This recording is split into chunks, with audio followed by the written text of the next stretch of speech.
Bienvenue à toutes et à tous dans Parlons Entrepreneuriat, une émission qui vous plonge dans le monde entrepreneurial. Vous êtes un entrepreneur, vous êtes un chef d'œuvre, soit un chef d'entreprise chevronné, soit simplement curieux de savoir plus sur l'entrepreneuriat. Laissez-moi vous dire que vous êtes bon endroit. Aujourd'hui, comme vous pouvez le constater,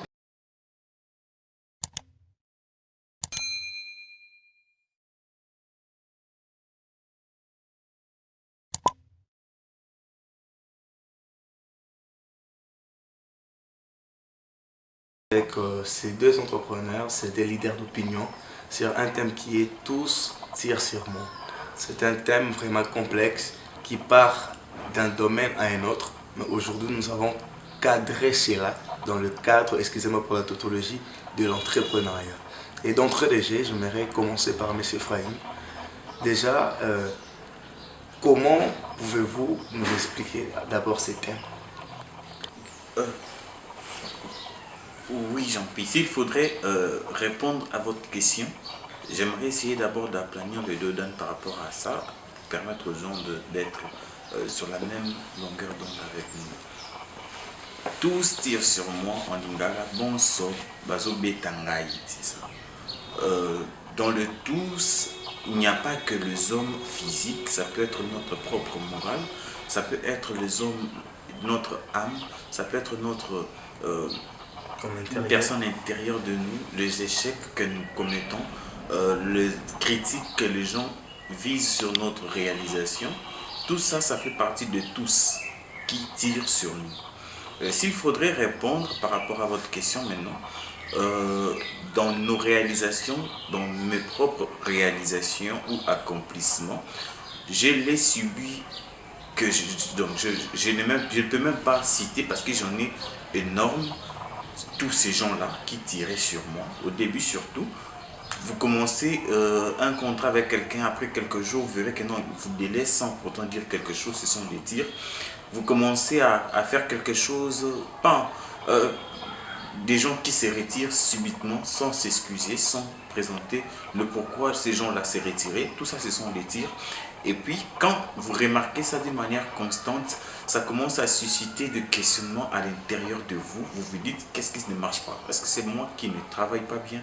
Est-ce que la vision n'est pas bien tapée? Est-ce que je n'explique pas bien? Est-ce que les gens ne comprennent pas ce que je fais? Tout ça, ça fait partie des tirs qui découragent les gens, qui vous empêchent d'avancer. Alors que le bien de cette soirée, on est venu pour encourager les gens que malgré les tirs, qu'ils puissent s'étendre et s'élargir et puis s'avancer, se jeter dans leur vision. Merci, cher Ephraim, pour votre réponse. Sinon, est-ce que Jérémy est tout d'accord avec tout ce qu'a dit Ephraim? Vas-y. Merci beaucoup, monsieur le journaliste Jean. Puis, déjà pour commencer, tous tirent sur moi. Si j'aimerais poser les bases, je n'irai pas à l'encontre de ce que l'entrepreneur Ephraim a dit. Mais j'irai encore un peu plus haut, tout en disant ceci: tout tire sur moi. C'est ces cris-là d'un leader, d'un entrepreneur, d'un preneur des risques. Parce que lorsque nous sommes leaders, les gens ont tendance, ont l'impression que parfois on ne subit pas de pression. Mais moi j'aimerais dire à quelqu'un, la pression est faite pour des leaders. La pression est faite pour des entrepreneurs, de preneurs des risques. Face à l'inconnu, face à l'innovation, face aux ententes, à ce que les gens attendent de vous, souvent, on a l'impression que tout tire sur nous et on crie à l'aide. Merci. Merci beaucoup pour vos réponses vraiment enrichissantes. Sinon, tout ça pour ça, toi, dans l'émission, na parcours na bino. Le lenge nini bozali ko gérer ba pression, soit ba critique, bozali ko uta ezala na concurrence, ezala na ba proche, ba pembeni, topé, bozali ko uta na bino moko, comme vous avez dit, il y a d'autres tirs qui ne viennent ni de l'Orient, ni d'autres personnes, mais des tirs intérieurs.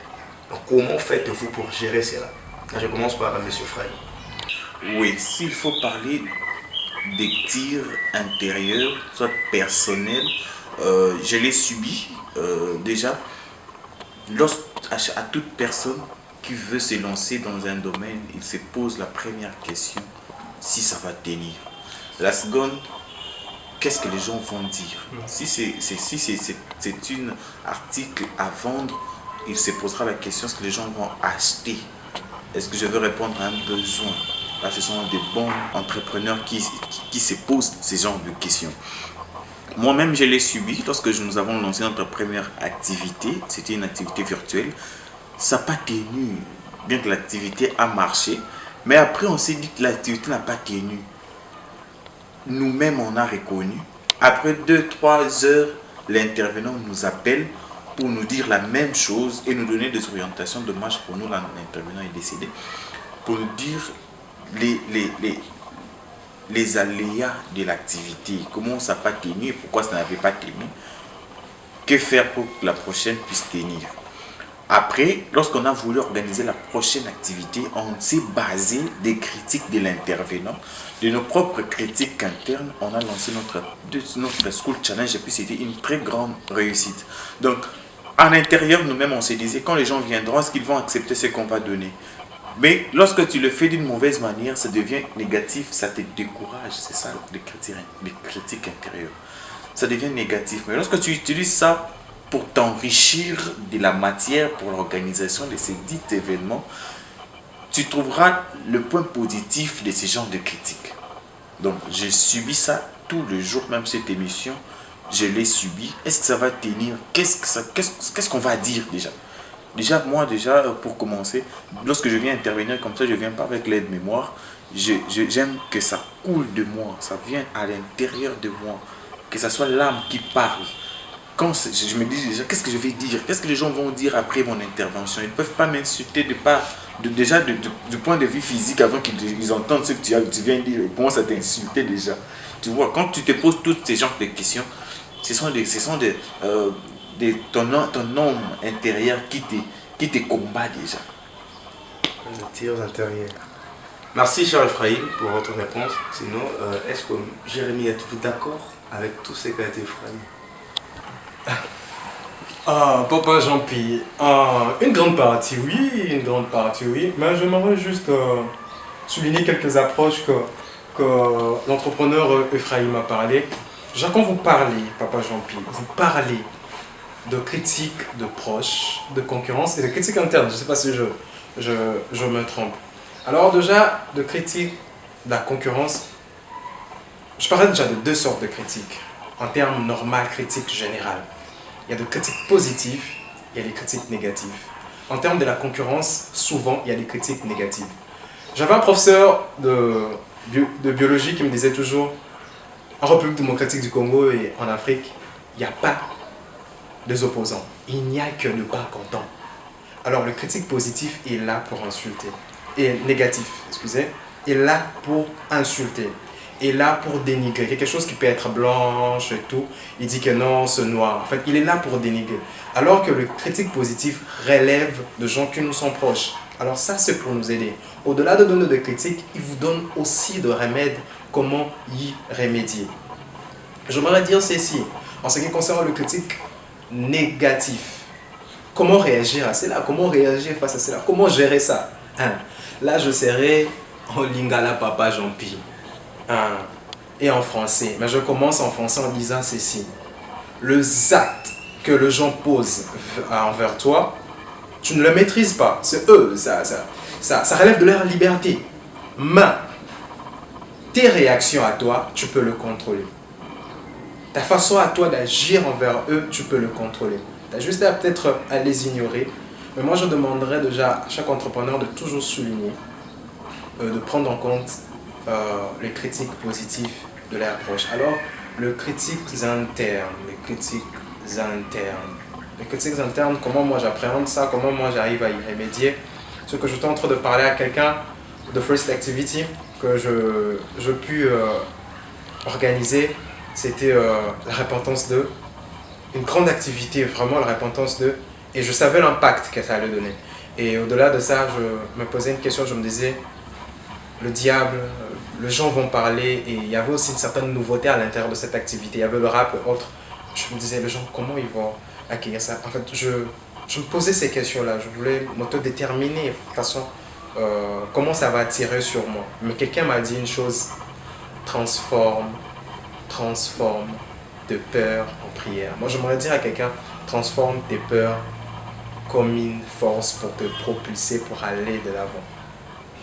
Le bateau ne coule pas parce qu'il y a trop de pression de l'eau tout autour de lui. Mais le bateau coule lorsqu'il laisse pénétrer l'eau à l'intérieur de lui. Quand je parle de l'intérieur, je ne parle pas du cœur ou de ses questionnements, mais je parle de votre mental, de votre mindset. Le cœur peut parler autre chose, mais dès que votre mindset reste positif et que rien n'y pénètre, que ce soit les critiques négatives, que ce soit aussi le doute qu'il y a à l'intérieur de toi, tout va aller de l'avant. Et c'est ça, Papa Jean-Pierre. Merci beaucoup, Jérémy et Ephraim, pour vos réponses. Sinon, la ligne est tout solo là. Que vous puissiez donner un conseil. Vous savez, lorsqu'on parle de tir, il y a ces entrepreneurs-là, d'autres femmes, maraîchères, il y a d'autres femmes qui vendent même de beignets au marché par-ci par-là. À chaque fois, il y a des tirs. Je me souviens parfois, au rond-point là-bas, je vois deux dames être chassées là. Soi-disant, ils ont créé des marchés pirates. Tout ça, ce sont des tirs qui sont sur eux.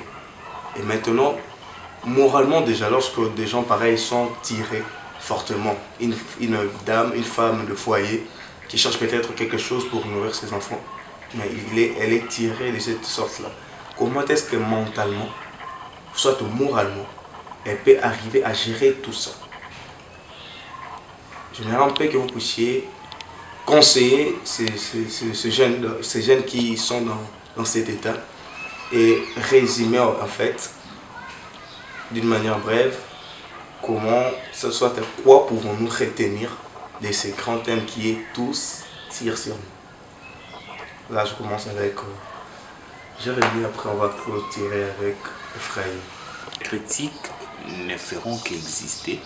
Les gens, toute cette semaine, je n'ai cessé de poster sur mon statut. Je fais une image comme si j'ai lancé des statuts visés pour voir la réaction des gens.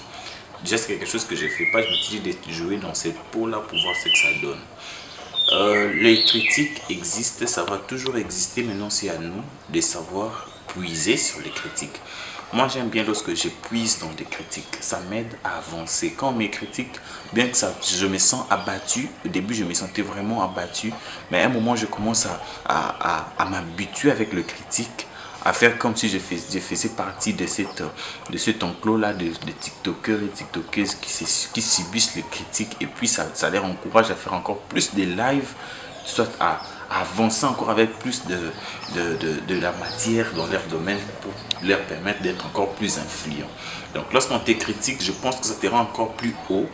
Il faut l'utiliser comme des ressorts qui te permettent de monter encore davantage, pas simplement en termes de succès, ampleur, en termes de connaissances, d'aller encore puiser davantage. Je me rappelle lorsque je postulais comme président des journées informatiques, lorsque j'avais pas beaucoup plus de critiques, mais j'avais beaucoup plus de gens qui parlaient derrière mon dos,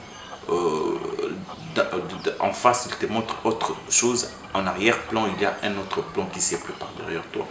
Bon, vu que j'ai subi l'échec, soit j'ai échoué dans les élections, mais après, et la personne qui a remporté, excusez-moi, peut-être ça va faire du buzz, et la personne qui a remporté n'a pas pu faire quelque chose. Pourquoi? Déjà, il y avait beaucoup de critiques, et quand toi qui es leader, tu te mets dans la peau de critiqueur, tu ne vas rien faire. Mais quand toi qui es critiqué, tu es tellement important et tu es tellement conscient de tous ces critiques qui tombent sur toi. Et tu vas utiliser ces critiques comme des indices qui te permettront d'avoir encore plus de la matière à approfondir encore plus sur ton champ d'entrepreneur. Je ne sais pas s'il n'y a que ça comme critique, soit s'il n'y a que ça comme exemple, mais j'en ai subi tout un tas de critiques. Jusqu'à présent, nous subissons. Après notre intervention, il y a des gens qui vont lire notre vidéo. Il y a des gens qui vont essayer de, au lieu de regarder le live avec l'angle d'arranger leur propre vie, ils vont regarder ça avec l'angle critique pour voir comment est-ce qu'ils se sont mis, quelle est la disposition qu'ils ont prise, quelles sont. Mais cette critique-là est importante et bien pour eux s'ils prendront cet angle aussi d'arranger leur propre vie. Mais si c'est bon pour nous indexer, nous, sans pour autant l'associer aussi à leur vie, je pense que ça va nous servir d'indice et matière pour notre approfondissement, mais ça jouera à leur désavantage parce qu'ils vont perdre le temps. Vous voyez? Donc, les critiques sont bonnes. Moi, je commence à chercher des critiques. Je commence à chercher maintenant des critiques. Critiquez-moi. Faites en sorte que les critiques puissent parvenir à mes pieds. Ça m'aide à jouer, à prendre ça comme des escaliers, enfin de monter encore davantage en connaissance, en stratégie, en idéologie. À chaque fois que je reste, je me dis qu'est-ce que les gens pensent de moi en ces moments, qu'est-ce que les gens disent sur moi dans ces temps-ci. Ça me permet d'avoir aussi ton point de vue. Et pour moi, ça, c'est toute une matière, c'est tout un cours dans ma vie. Exact. Merci, cher Ephraim, pour votre réponse. Sinon, est-ce que Jérémy est tout d'accord avec tout ce qu'a été Ephraim? Allez-y. Déjà, monsieur le journaliste Jean-Pierre, vous devez retenir une chose. Tout tire sur moi. Déjà, ça a été... Moi, je pourrais le définir en 3 étapes. Post-entrepreneurial, entrepreneurial et jusqu'à maintenant. Alors, pour entreprendre, il faut prendre des risques. Déjà, le doute sur ce que tu entreprends, dans quel domaine tu entreprends. Ça va marcher ou ça ne va pas marcher. Mais au-delà de cela, je te demande aussi la question comment les gens vont accepter ton innovation. Parce que quand on parle d'entrepreneuriat, j'aimerais que chacun d'entre nous puisse retenir une chose. Au-delà de mettre une boîte sur pied, vous devez innover. Déjà pour ceux-là, qui entreprennent dans un domaine où il y a certaines entreprises qui y sont déjà. Alors toi, tu dois ajouter quelque chose de plus. Moi, quand je voulais entreprendre dans Ramacover Event, je voulais ajouter quelque chose de plus. En fait, une valeur ajoutée. Ce que les autres ne faisaient pas. Alors, cela nécessite de l'innovation. Au-delà de mettre sur pied quelque chose, ça nécessite de l'innovation. Mais la question qu'on se pose tous à l'intérieur de nous, comment les gens vont accueillir cela? Est-ce que cela va réussir? Et si je choue, parfois tout le monde, tout humain se pose cette question-là. J'entreprends, je mets tout dedans. Alors si ça échoue, très certainement je pourrais rentrer en perte. Je pourrais rentrer par terre. Alors on a l'impression aussi que la société va nous voir, la société va faire ceci. Bon, d'habitude, ce n'est pas le go, mais c'est l'humain en tout son sens. L'échec ne fait pas toujours du bien. Alors je crois que sur cet angle-là, j'avais senti cela, j'avais senti que tout tire sur moi. Je devais réussir. C'est cette envie-là d'aller vers l'excellence. Là, nombreux et pour ça, belé na sima caméra, bino pour la nouveau numéro oya émission na bino parlons entrepreneuriat. To lo bela ki mama likambo oya salaki banso basali ko betangai. To salaki na plateau oyo nande ko Jérémy Lota pe Ephraim Chukuna. Merci beaucoup. Et moto ezali bokanga ete malgré ba difficulté, malgré ba tir ozali ko beta na vie na yo ya entrepreneuriat avancer côté les matés avancer na bâtir wana mona opportunité na difficulté nyonso ozali kokomela yo. Merci beaucoup. Nous sommes à la fin. Je dis merci à notre réalisateur, celui qui était derrière la caméra, notre frère Danix Kazadi. Je salue également mon vieux Géry, que Dieu vous bénisse. Je salue également Emma Kadiaï. À vous tous, suivez cette émission sur JTT News. Merci beaucoup. À très bientôt.